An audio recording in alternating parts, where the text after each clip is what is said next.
In 1953, the newly crowned Queen Elizabeth II reviewed her armed services in a series of spectacular displays of pageantry and military might. On July the 15th that year, it was the turn of the Royal Air Force to impress the monarch. The location was RAF Odium in Hampshire. The service was at the peak of its peacetime strength since the war, with a total of 6,338 aircraft. It was by any measure an impressive display, and as Her Royal Highness proceeded down the immaculately presented lines of aircraft, even the most casual of observer could not have failed to notice that the RAF had well and truly entered the jet age. I think the Air Force has always been a bit underconfident because, of course, the RAF has always been, for a long time, has been under threat of absorption by the other two services. And I think the Coronation Review, quite apart from anything else, spelled the end of that. Here we were on the ground, covering the ground, with hundreds and hundreds of operational airplanes and saying, this is our Spithead Review. This is our Aldershot tattoo. You know, come to Odium and have a look at us. We're here and we're going to say. There was that. There was sort of confidence and self-assertive kind of a mood about it all. Fighter Command had been flying jets since 1944 with the Gloucester Meteor. Now the RAF had Meteor Mark 4s and 8s, as well as the much-needed two-seat trainer, the Mark 7. There are also de Havilland Vampires and North American F-86 Sabres on loan from the United States, until the arrival of the Supermarine Swift and Hawker Hunter. Bomber Command was about to pension off its aging fleet of Avro Lincolns and borrowed Boeing B-29 Washingtons. Now it had the superb English Electric Canberra. And soon the V-Force, consisting of the Vickers Valiant, Avro Vulcan and Handley Page Victor, would be on hand to carry Britain's nuclear deterrent. The RAF was at the height of its power. Not only was it the largest and most powerful air force in the world, second only to the United States Air Force, but it was the most forward-looking, fed by a hungry and imaginative aircraft industry. Well, I think it was still in its wartime rundown state, and it was an incredibly capable industry. Right across the board, aircraft, engines, airframes, military and civil, and a lot of prototypes were emerging from the various well-known companies like de Havillands and Hawkers and Gloucesters. It was a very, very interesting period to be around. Well, I think in many ways it was quite pioneering, and but I think, as I say, there were many things against it. I think one was always lack of suitable or adequate funds, and projects tended to overrun their budgets, and again, building two of the same thing was probably wasting money up to extent. Progress had indeed been rapid. Only 9 years previously, in 1944, the Gloucester Meteor had become the first Allied jet aircraft to enter service. Initially, one squadron, number 616, was equipped with Meteor Mark 1s to help in the fight against the V-1 flying bombs which were terrorizing the civilian population in the southeast of England. The Mark 1 was powered by two Rolls-Royce Welland turbojet engines, which had been developed from Sir Frank Whittle's design.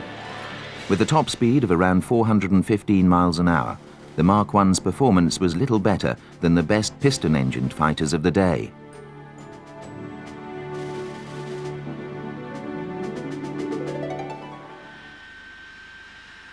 But the Air Ministry was sufficiently confident in the success of the jet fighter that the decision was made to develop a new Mark, the Mark III, even before the 20 Mark 1s had been completed.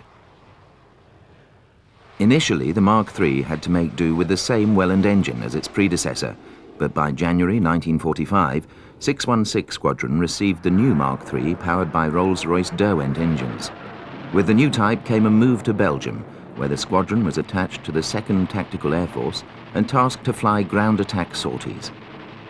They were joined by a 2nd Meteor Squadron, number 504. At the back of many people's minds was the possibility that the Meteors might come up against the Germans' first operational jet fighter, the Messerschmitt Me-262, but it was not to be.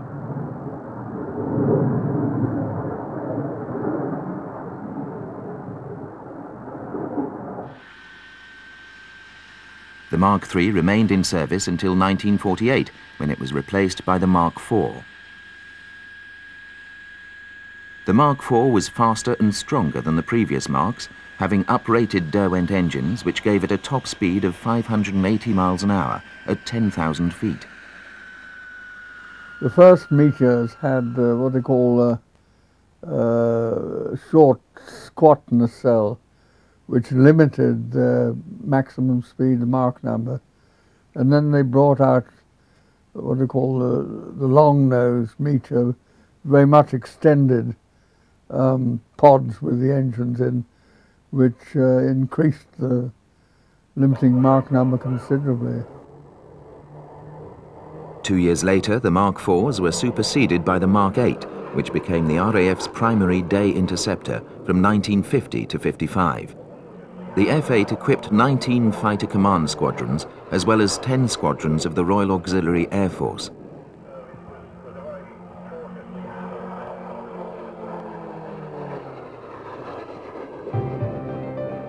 The de Havilland DH-100 Vampire was the RAF's second jet fighter to enter service and was also Britain's first single-jet aircraft.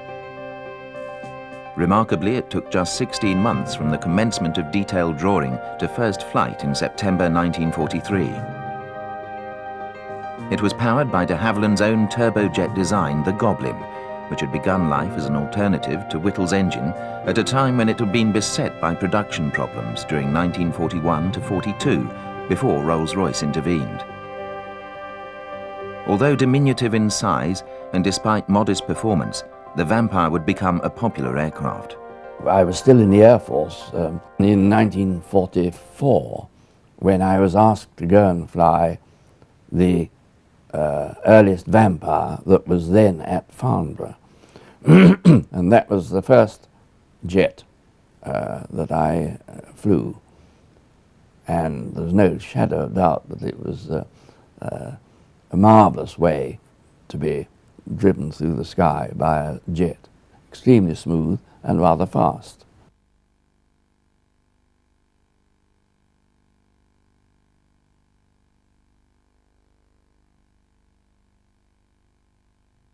Well, as a first aircraft, I was very impressed. First of all, being a jet, it was very smooth. There was no vibration, having been flying Griffons for quite a long time, which was a pretty robust vibrating bit of machinery.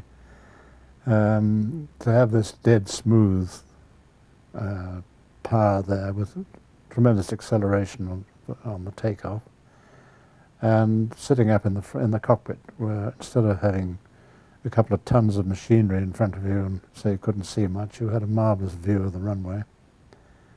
And flying the aircraft was dead smooth, and it was a real pleasure.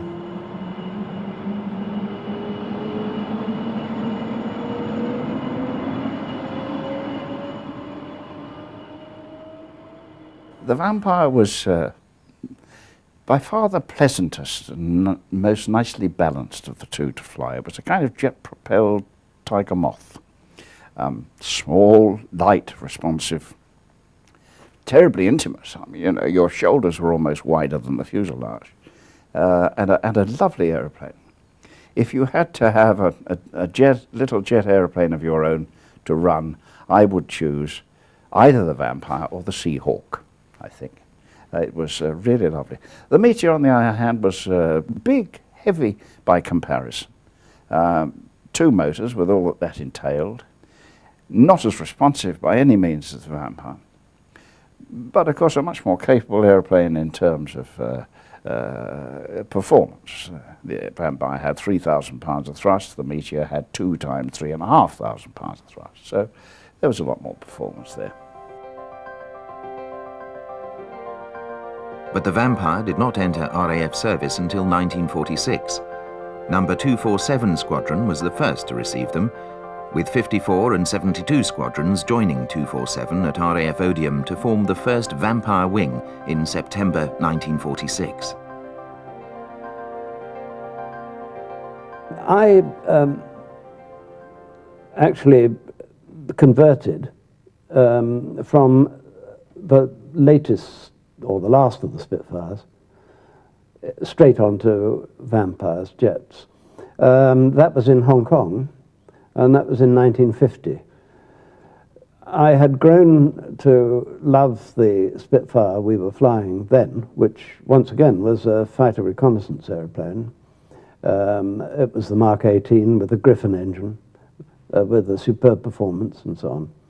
But time goes by, and of course everything changes. And the powers that be said the Spitfire has run its course, and you're getting Vampires. Well, this was wildly exciting at the time because this was the way things were. This was the pointed end. When it came to actually transferring and converting onto the aircraft, I found it to be an extremely simple task to do this. My surprise was that in getting into a Vampire, you had suddenly got an airplane where you sat in the nose. The world was lying at your feet. You didn't have to dodge past 11 feet of Rolls-Royce engine. That it was quiet in the air, and it was remarkably easy to fly. And it didn't have anything like the bits and pieces we used to enjoy in the Spitfire, like mixture controls and pitch controls and things that you could play around with and alter the sound of the engine and so on. It was like a tiger moth. It had an engine, it had a throttle. You started the engine, you took off at full throttle, you climbed at full throttle, and you chose your own power setting when you were up there. So it just seemed absurdly simple at the time. So a lot of the interest went out of it in a way, going on to jets.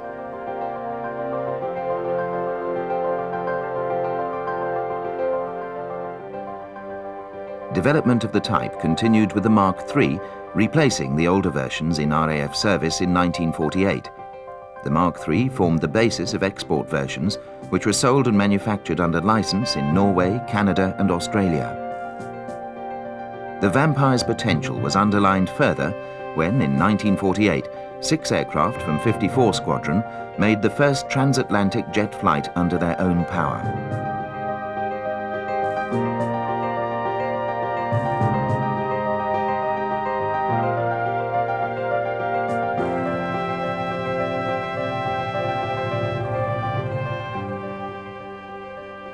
Other records were set by the Vampire, which helped keep it in the public eye. The record-breaking Vampire came in for a great deal of interest from Italians at Ciampino Airfield, Rome. Flown by Mr. John Derry, de Havilland test pilot, the machine had travelled non-stop at a high altitude from Hatfield, travelling the 916 miles in 2 hours, 50 minutes, 40 seconds, an average of 323 miles an hour. A demonstration of its wonderful flying qualities was given over the Rome airport.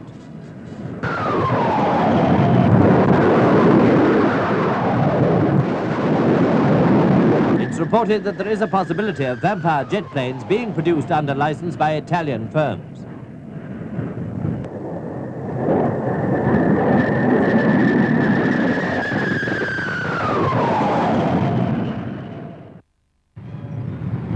Royal Air Force Vampires were very much on the spot. Here, south of Blomberg, they catch a trainload of tanks. The Vampire was also proving to be potent in the ground attack role. A new version of the Mark III was produced with slightly shorter, strengthened wings so that it could carry underwing stores. This version became the FB Mark V and won many export orders around the world. Just one more demonstration of the vital importance of command in the air.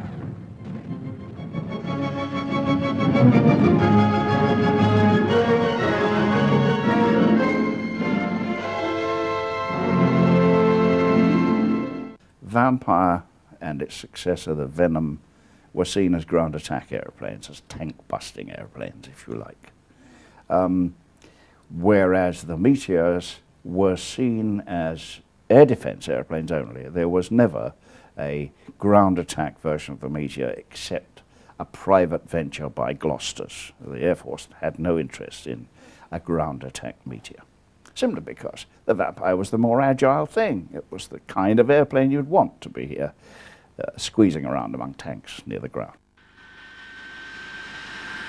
By the late 1940s, de Havilland had begun work on a new fighter-bomber, which would be powered by the new, more powerful Ghost engine. The DH-112 was designated the Vampire FB Mark 8, but the design was so extensively changed that it was redesignated as the Venom.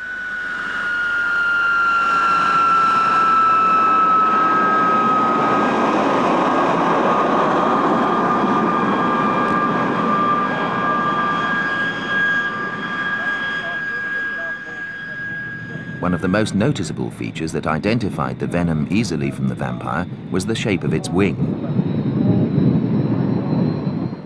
This had a straight trailing edge instead of the tapered wings of the Vampire. It was also of thinner section and was equipped to carry jettisonable wingtip fuel tanks.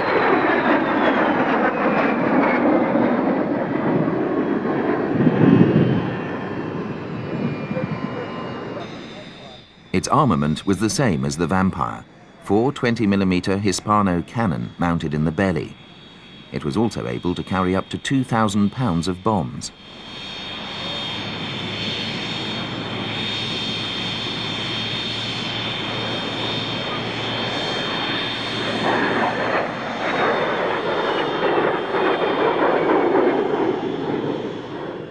The new Ghost turbojet produced 4,850 pounds of thrust, which could push the Venom along at 640 miles an hour, which was a substantial improvement over the Vampire's 540 miles an hour. The type first flew at Hatfield in September 1949 and became operational with the RAF 3 years later in August 1952.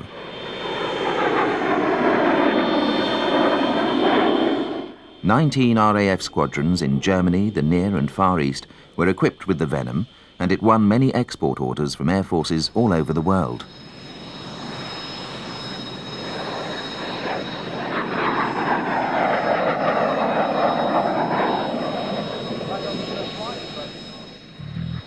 The Venom was later modified to accommodate extra radar and a radar navigator in an enlarged cockpit. This variant entered service from 1953 as an interim night fighter.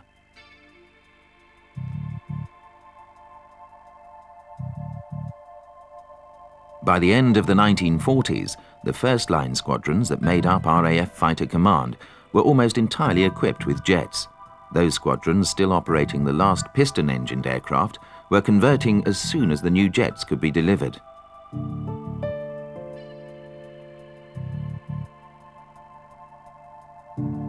As soon as I got back from India, having been flying DC-3s, I was about a week late for the start of the test pilots school. And the second day I was out, I think, they said, well, you missed a week's lectures on how these jets and things work, but you've got to fly one, so in you go, and off you go. And I must say, it was the most intriguing experience, because although the aeroplane itself is extremely simple to fly, the jet handling, of course, was extraordinary to anybody who had never done it before. And the only instruction we really received on it was a hand on the shoulder and said, for goodness sake, watch your jet pipe temperatures, which must not go over whatever they were. And off we went. But it was a strange, strange experience, I must admit.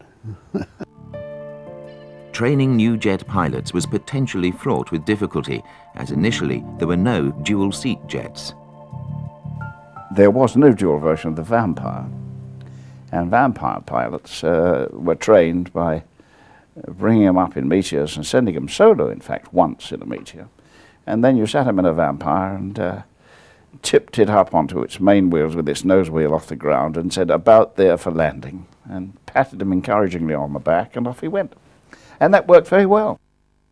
The lack of a dual-seat jet trainer was greatly alleviated by the arrival of the Meteor T7 in RAF service in 1948.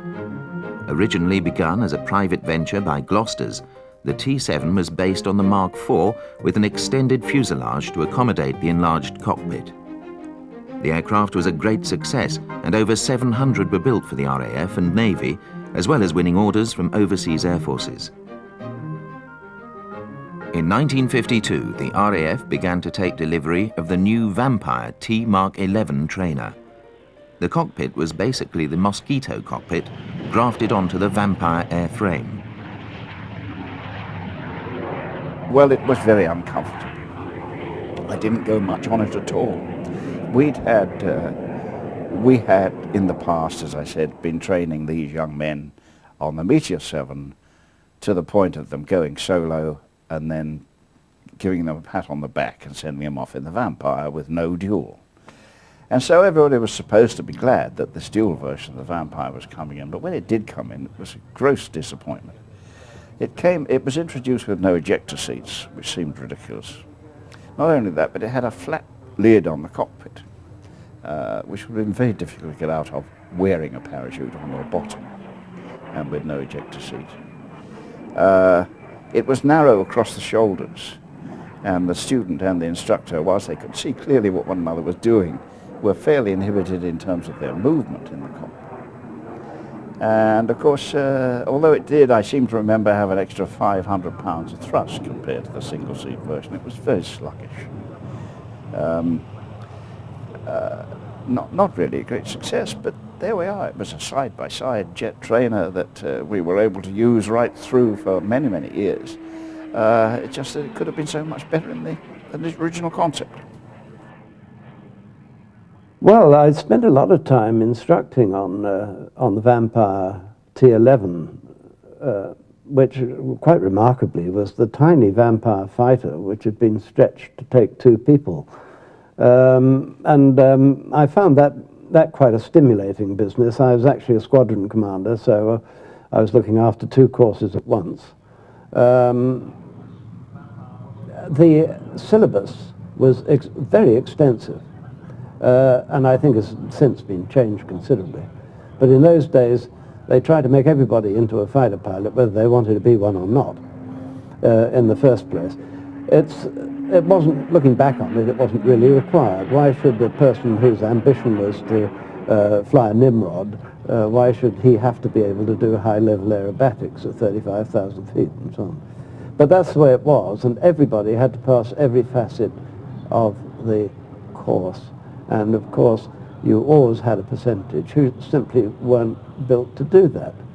And it was always a matter of deep regret to me when I had to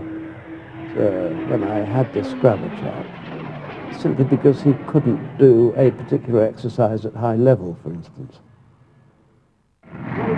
And here's the 535, the Swift prototype, a swept-back wing fighter developed from the Attacker.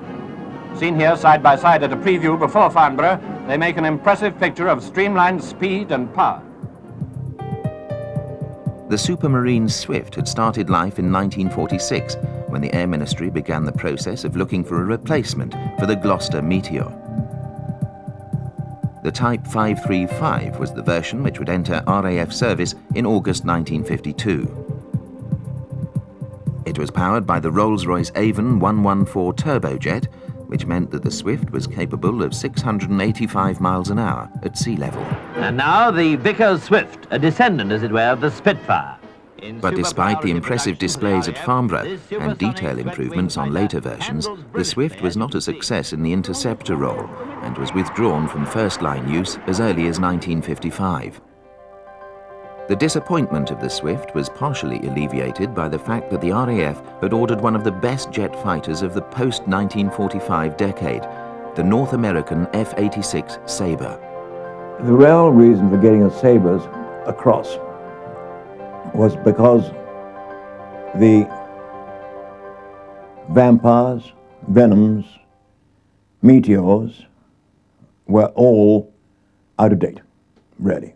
Meteor night fighters, all sorts of things like that. And it moved the Air Force into the swept wing, power control, fighter jet area, transonic jets, because the Hunter wasn't quite yet ready. It was coming along, but it wasn't there. And so we got into the swept wing era about a year or two before we otherwise would have done so.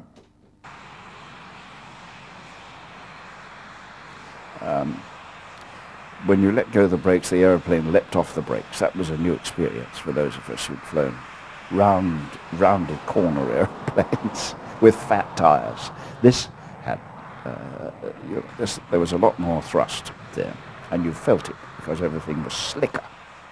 And it had fully powered controls, of course, which vampires didn't have. They were flew by cable, whereas the Sabre had a fully duplicated hydraulic flying control system. So as soon as he got off the ground on his first solo, and there was no dual version of the Sabre, as soon as he got off the ground on his first solo, the Sabre pilot did a lot of this stuff while he learned about the pitch control. He didn't get an opportunity to learn that until he was 50 feet above the ground on his first solo. Suddenly he realized it. And the trick, of course, was to leave the stick alone.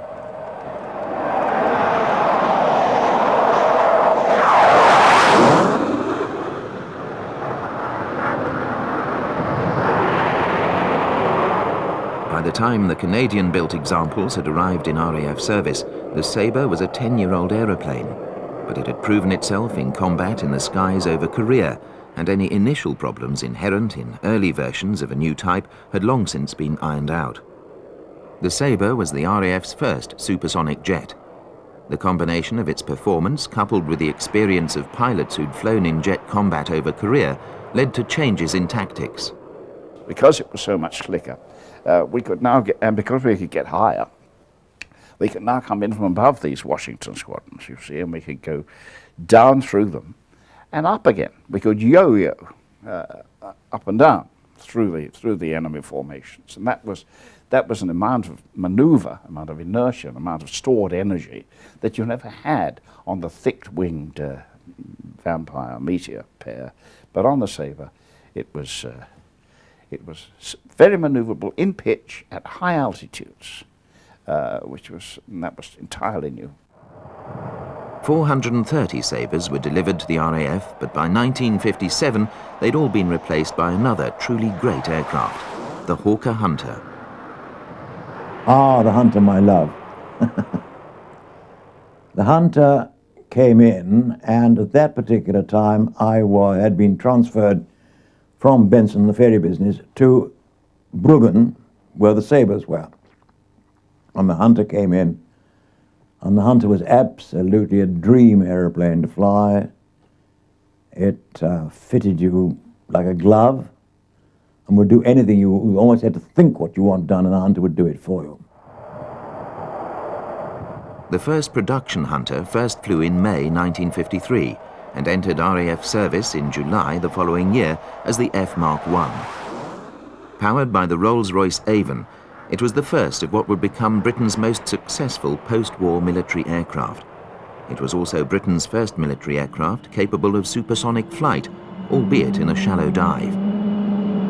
A Mark II version was also produced, based on the Mark I, but powered by the Armstrong-Siddeley Sapphire engine.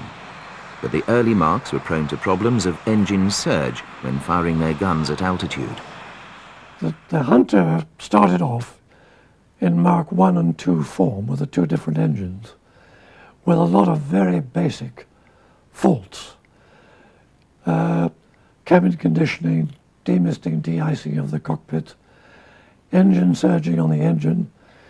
Once we had developed it for 2 or 3 years, with the Air Force and Boscombe Down taking part, the big Avon engine was put in it, and that transformed the aeroplane. All the other shortcomings were put rightable, very, very simply. It was just a matter of time and money. But in Mark 9 form, I think it was probably one of the best engine airframe combinations, which stood up to anything the pilot would give it. He could slam the engine around, he could fire his guns up to 50,000 feet. It was a very highly developed airplane. And of course we sold it to 20 countries overseas, and it was in service with 22 air forces. And if we had more time and more airframes, we could have sold a lot more of them.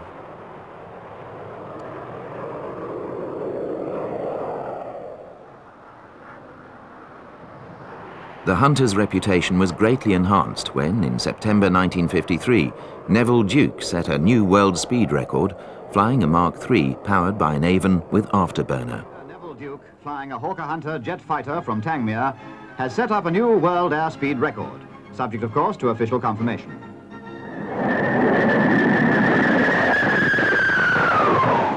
Checking the time at these modern high-speed bids is quite a complicated affair, as you can see, and 4 flights have to be made, 2 in each direction. Duke did this twice in one day, flying low above the sea off the Sussex coast. At the second attempt, he achieved an average speed of 727.6.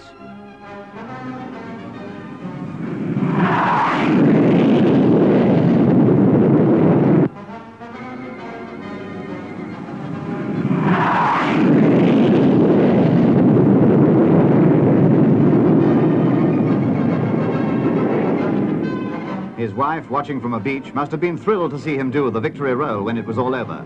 And certainly his daring and successful bid was a really magnificent achievement.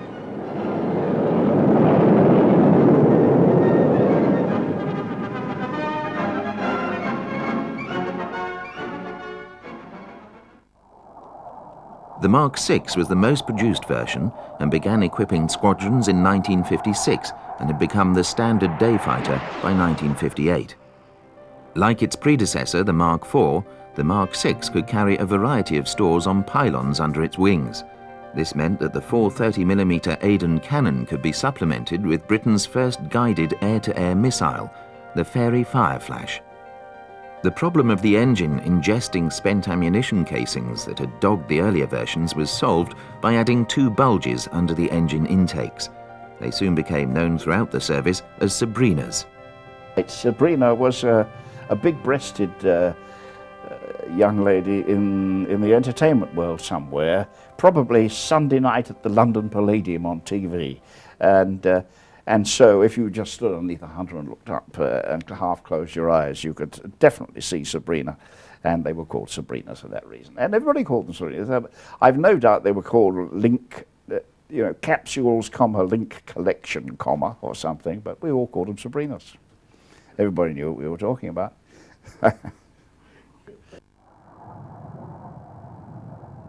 At the same time as the Mark VI was entering service, a dual-seat trainer version, the T Mark VII, was also being introduced.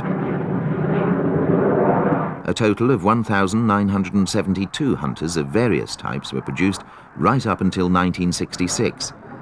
It's a testament to the Hunter's greatness that it was operated by 22 air arms around the world, some flying their aircraft well into the 1990s. Amazingly, 40 years after it first flew, 20% of all the Hunters ever built were still flying. In the decade after 1945, fighters were specified for specific roles: day, night, and in the late 40s, all weather. Night fighting duties were being carried out by the Meteor NF-11, which was now being built by Armstrong Whitworth.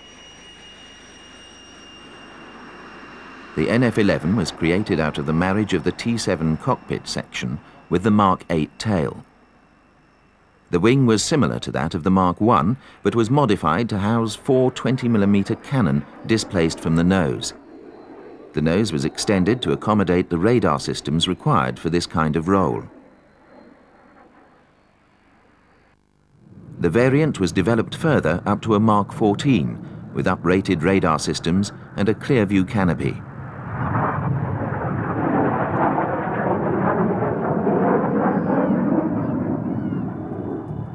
In anticipation that the RAF would need a replacement, de Havilland had taken its distinctive twin-boom theme a stage further with the twin-engined DH-110. Although the RAF considered the DH-110 for the all-weather role, it was passed over in favour of the Gloucester Javelin. It had its handling problems, but I think the Vixen had perhaps the higher performance with its particular layout, with its fairly large tail on two booms. But back to fighters for the RAF. Here's the Gloucester. The Javelin was powered by two Armstrong Siddeley Sapphires, but it was its distinctive delta wing that made the Javelin so easily recognisable. It was the world's first twin-engine delta-wing jet to enter operational service. Although the prototype had first flown in November 1951, the Javelin's development into an operational aeroplane had been fraught with problems. Very odd airplane. I remember Bill Wharton warned me, he said, you know, you try flying it slowly. He said the slower you get, the more you have to push the stick forward until you're getting to the point where nearly running out. He said, goodness sake, don't get to there, otherwise you'll spin in. And it's really quite frightening, you know, sort of slower and slower, pushing the stick further and further forward. In 1956, RAF squadrons began receiving the first Javelins, and although it was developed through 9 variants, the Javelin could not be regarded as an outstanding success. Well, it had, I think it had three real main problems. One was that the wings were too fat to make it go much above 0.9 Mach number, so that we spent endless money in flights trying to stick vortex generators and things around the wings in order to get rid of the buffet at a high Mach number. The stalling characteristics were pretty bad, which was another one. And the final thing, the one that really made the whole project pretty useless, was of course the radar. And it was designed as an all-weather night fighter. And to be successful with that, of course, you needed the latest in radar. We never got the collision course radar installed in it. And right up to the end, we were still using virtually a wartime tail chase radar. I flew it when I was on the examining wing of the Central Flying School, when we used to fly everything there was in the Air Force and in the Navy with our CFS examining wing ticket. The Javelin was a great cumbersome beast. We called it the Gloucester Dragmaster, and it had a couple of Armstrong Siddeley Sapphire engines in the back, and it was about all they could do to push it along, really.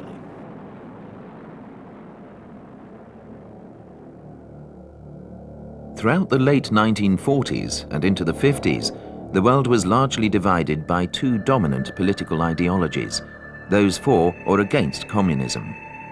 The pro-communism faction was led by China and Russia, while the fight against communism was led by the United States, with Britain playing a key role in Europe and the Middle East.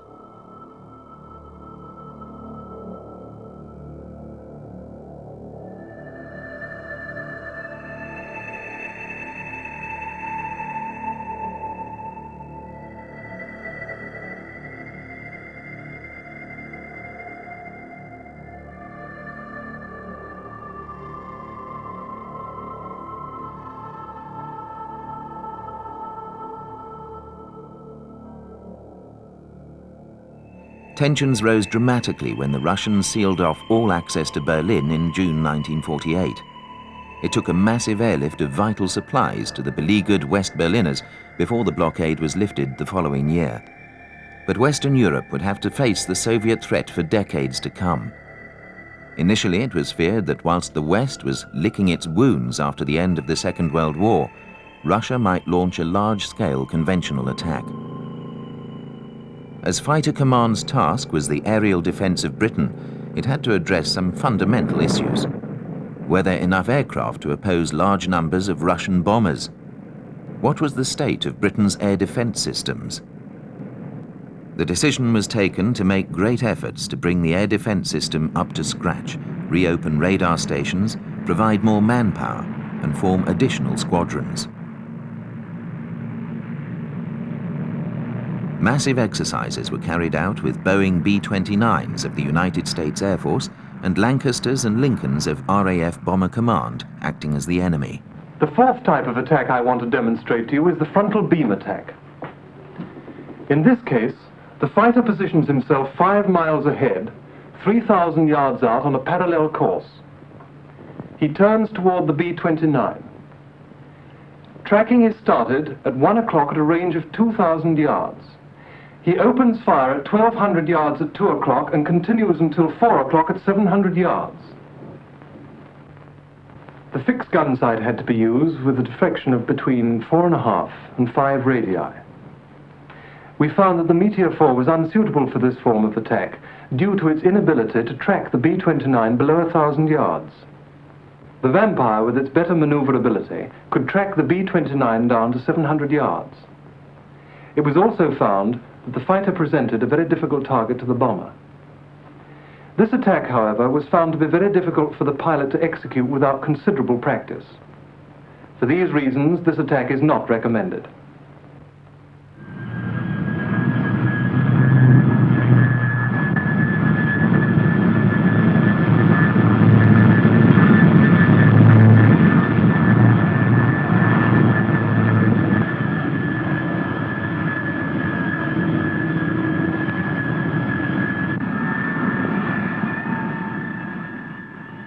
Of course, when I was an ordinary fighter pilot on a fighter squadron, the annual exercise would come up regularly, and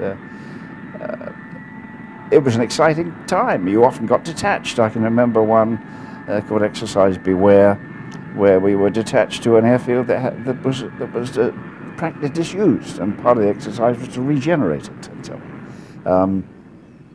So yes, the annual exercises were really quite demanding, and one of the things you never forget is doing head-on attacks against Washingtons. If you're an air defense fighter chap, you can well remember being up there at 36 or 40,000 feet, contrailing like mad, and looking ahead, you can see coming towards you phalanxes of B-29 superfortresses also trailing like mad. And the idea was to make a quick head-on attack for about 3 seconds and then dodge underneath this mass of bombers.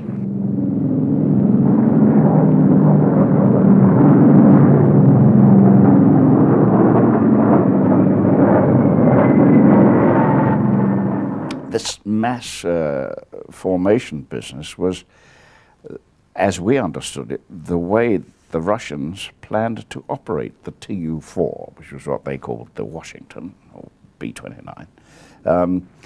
They planned to come along in line abreast so as to give us a major problem. And it would have been a major problem for us because there wasn't much time that you were in range before you were in collision.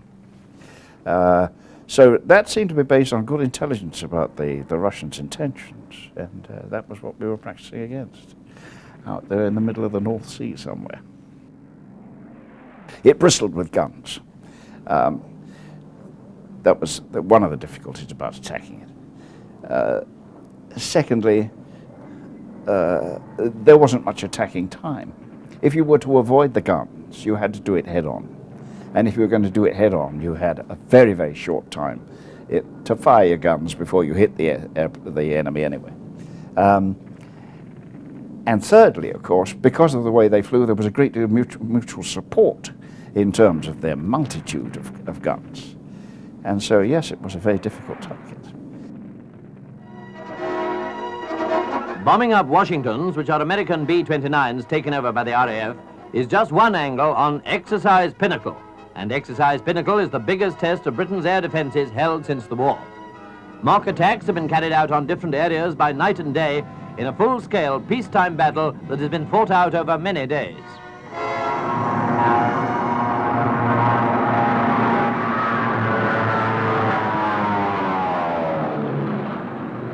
I think the period from 1945 to the end of the 40s was a period where the Air Force was putting up with the new jet aeroplanes, because they're jet aeroplanes, and everybody needed that sort of speed, and so these airplanes had actually outpaced the fastest piston engine fighters. Having said that, I think we would have been badly placed if a war had occurred at that time, because I don't think they would have been found to be very effective. From the 50s onwards, the Hunters came into service, which was a very, very fine subsonic fighter. The Americans had the Sabre, which was a very fine subsonic fighter, and the British started to have the Canberra, which was the world's best twin-engine jet bomber. So it all changed pattern from difficulties and mediocrity in the late 40s to getting to grips with the world's best aeroplanes by the 50s.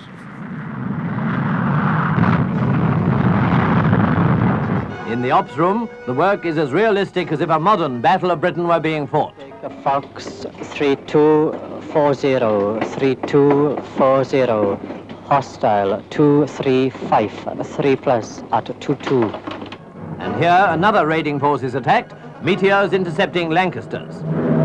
Exercise Pinnacle is secret, but we may be sure it has proved of the greatest value. But RAF Bomber Command was about to gain a distinct advantage. There had been those who had been campaigning for a different approach to bomber thinking since before the war. Well, Captain de Havilland realized that if an aeroplane was going to be fast and do its job successfully, it had to be streamlined, fairly lightish weight, and not carry a lot of heavy armament with it if it was going to have a high performance. So he didn't feel at all happy with the requirements for heavy armament on the bombers with gun turrets and large crews. Well, eventually he persuaded the Air Ministry to allow him to go ahead and to build what turned out to be the Mosquito, which was perhaps the fastest and most successful wartime designed and developed aeroplane that we had in the 39-45 war. As we now know, the Mosquito was one of the most successful aircraft ever built, and not surprisingly, the Air Ministry was eager to have a jet-powered version as soon as possible. The result was the English electric Canberra, which first flew in May 1949. As with all aircraft destined for long-term production, it was perfect first time out.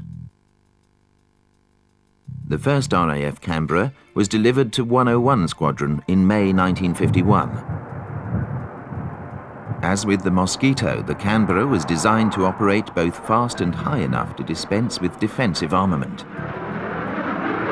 It easily fulfilled the design concept. Its speed and altitude put it way beyond RAF Fighter Command's Meteors and Vampires, scrambled to intercept the Canberras in exercises.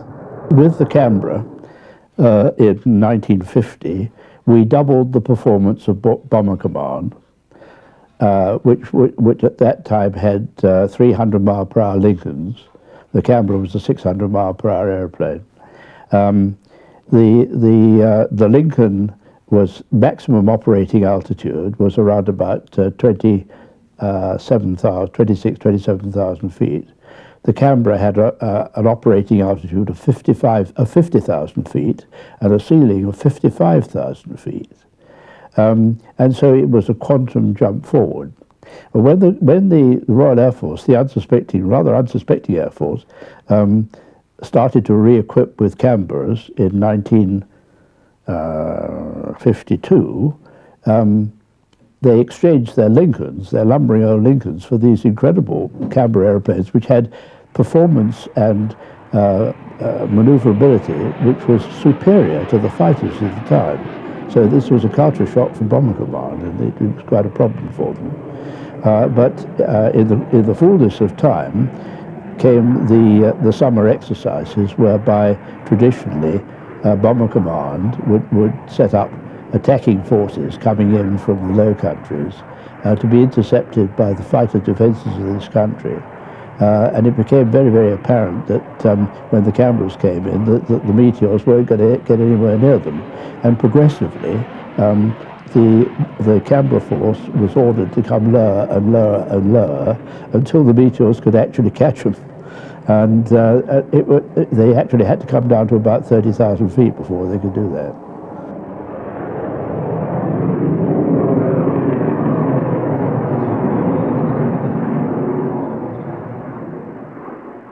The Canberra went on to be another British success story, claiming many records for both speed and altitude. The type also impressed the United States Air Force, who built and operated their own versions under license as the Martin B-57. Incredibly, for an aircraft conceived as the Second World War was ending, photo reconnaissance versions are still flying with the RAF at the beginning of the 21st century.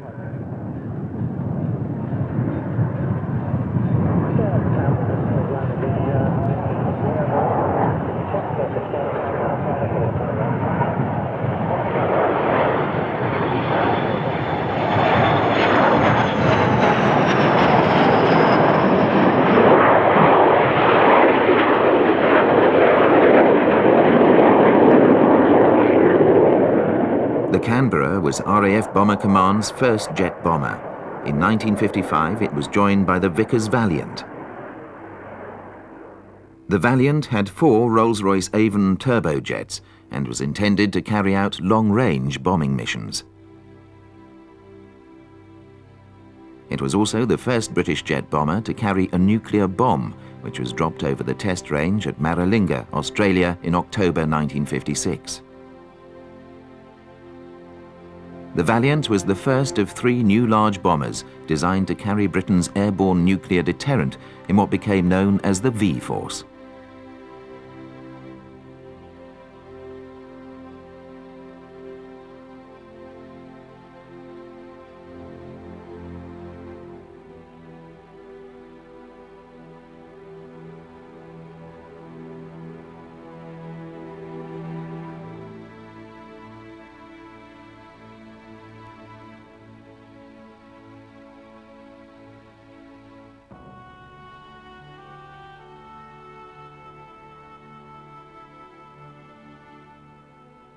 At the Coronation Review of 1953, the crowds were given a tantalizing glimpse of these extraordinary machines, the Avro Vulcan and Handley Page Victor. These aircraft were the result of the ingenuity, vision and expertise of British designers who continuously strove to push back the frontiers of knowledge in all aspects of aircraft design.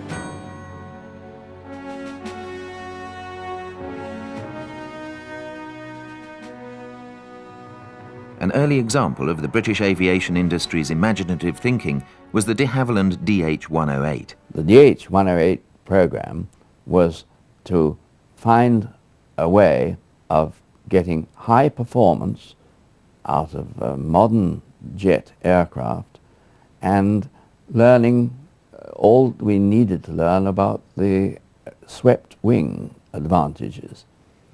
And we learnt from the 108 the immensely high performance that wing could give, but it had very serious drawbacks in that the stability of the aeroplane was not adequate for development into either a commercial airliner or military aircraft as we at that time were not able to produce artificial stability, which of course later in development of aircraft became something that was relatively normal practice. The concept of tailless flight was also investigated by Armstrong Whitworth, who built the extraordinary-looking AW-52 in 1948.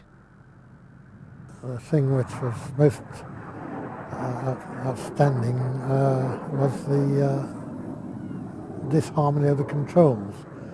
Laterally, the controls were very, very heavy, and fore and aft they were exceedingly light, which made it not a very pleasant aircraft to fly in that respect.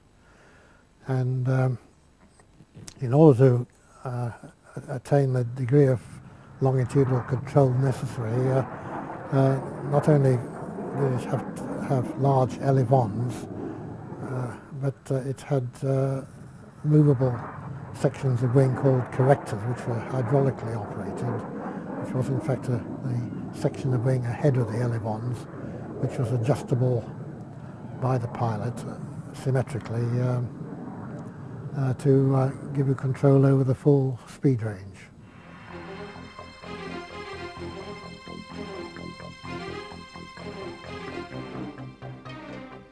During the 1940s, the quest for speed took scientists into new areas of research and design.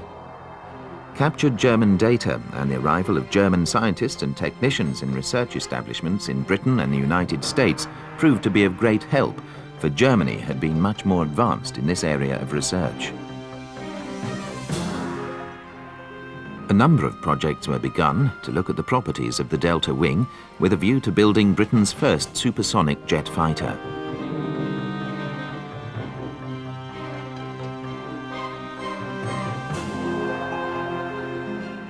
The Fairey FD-2 was ordered in 1950, but didn't fly until 1954. It really had very good all-round controllability.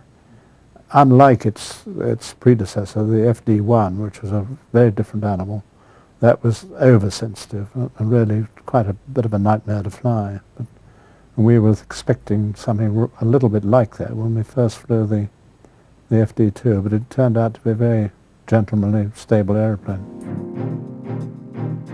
Powered by a single Rolls-Royce Avon 200 turbojet, the FD-2 was destined to become the first aeroplane to fly at over 1,000 miles an hour. As the test program developed, it became apparent that an attempt at the world's absolute speed record might be possible. But as soon as we had flown supersonically, we realized that we were flying virtually every day at beyond the existing world speed record figure. So we thought, well, if we can do this and actually do it at something in excess of 1,000 miles an hour, we'd get a lot of good publicity. First seen by the public at Farnborough, the Fairey Delta II is undoubtedly the aircraft of the moment. And the pilot of the moment is Mr. Peter Twiss. He'd been flying the FD-2 at fantastic speeds for some time. But now he's off on the record-breaking. One of the major problems was the fuel consumption. As soon as you turned on the afterburner, the fuel consumption virtually doubled, and you had to plan your flight to be very adjacent to your airfield or a friendly airfield at all times, because you probably only had about 20 minutes if you did a supersonic flight, only about 20 minutes reserve. In fact, in the speed record flights, which were 23 minutes, we were landing with about 15 gallons of fuel, which is certainly not an acceptable amount. Not enough to go around it and do a balk landing on it. Well, I realized it was quite a successful run, but it was in fact to be the last run. We had this amazing period of fine weather in March, which is, as you know from our recent experience, not fairly unusual. And the chief engineer had decided that the aircraft had been flying for a week solidly, and he wanted to have a good look at it. So he said, right, this is the last flight. So we knew then this is the last chance we were going to get.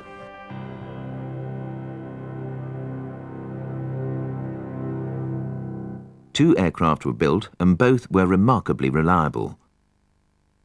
In 1960, the first aircraft was sent to the Bristol Aircraft Company to be modified for further research into delta wing shape.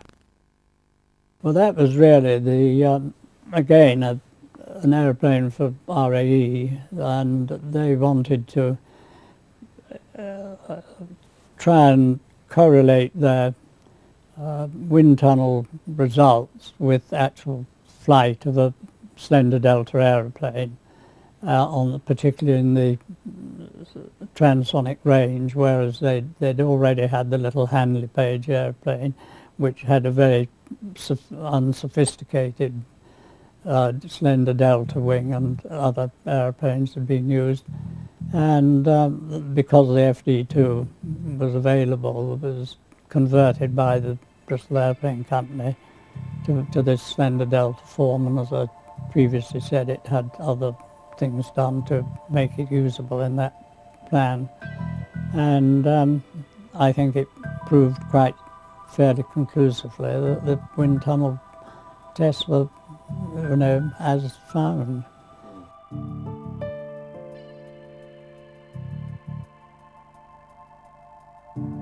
It was very nice to fly, and it was very limited in fuel actually, and I think one of the biggest worry was trying to get through a program on the limited fuel on the aircraft. Although we had a little more than the FD2, but again it was a heavier aircraft, and so things balanced out a bit. But no, it was very pleasant really. I mean, there were certain differences. We put different flight control units in, and because the FD2 used to have a bit of lag in the system rather, and but we improved it, but we didn't eliminate it altogether.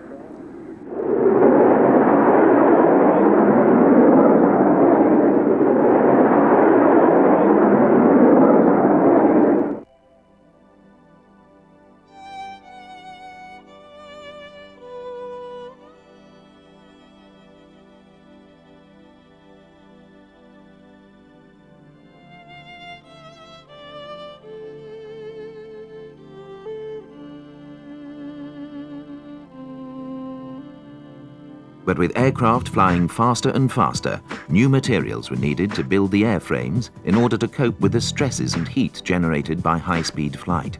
In 1953, the Bristol Aircraft Company was issued with a contract to build a research vehicle capable of flying at twice the speed of sound. Designated the Type 188, it was made of stainless steel.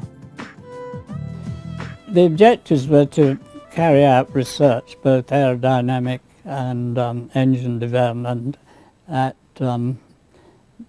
Mach numbers exceeding 2, which really, and to study the effects of kinetic heating, which occurs at about 2.5 onwards. At that time, the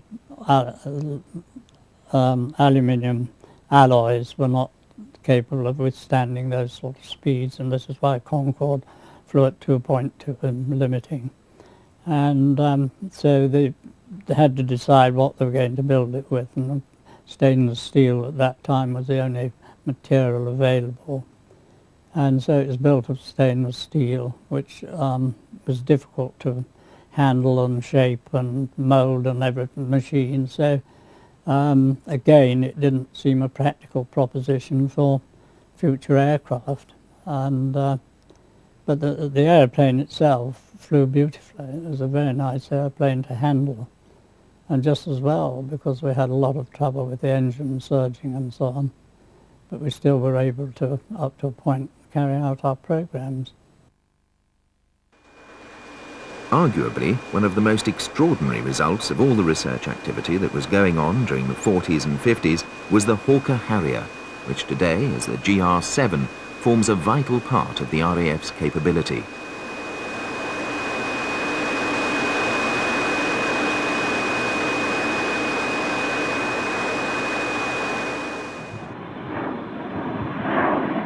The project began in 1960 as the P1127.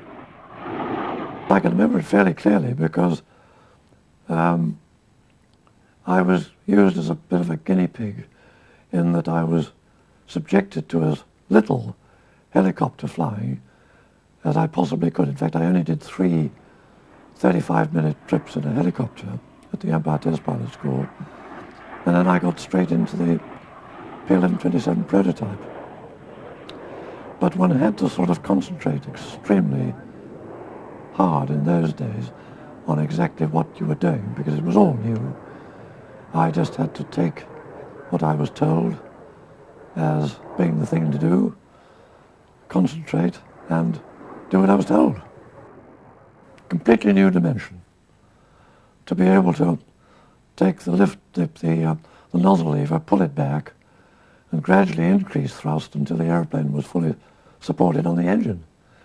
And of course one of the most difficult aspects of the airplane was the flying controls, which of course had to work at all speeds from 600 knots right down to the hover, even flying backwards, sideways and maneuvering. And that was a tremendous technical achievement by the design team at Hawkers. We had a lot of very clever people working on this project. And it was quite an eye-opener to be able to fly it. Privilege. Today, the events of that post-war decade seem worlds away. In a world in which aircraft take many years to take flight, it's easy to forget that much of what we know about flying faster, higher and further was achieved in an age before computers. It was a time when designers and pilots had to work closely together, trying things out. And if it didn't work, it was quite literally a case of going back to the drawing board and starting all over again. The dynamism of Britain's aircraft industry enabled the RAF to lead the world in many areas of aviation. What the industry lacked in financial resources and facilities was more than compensated for in talent and quality. And as the junior service gathered for its coronation review, it knew it could do so in the certainty that it was the best in the world.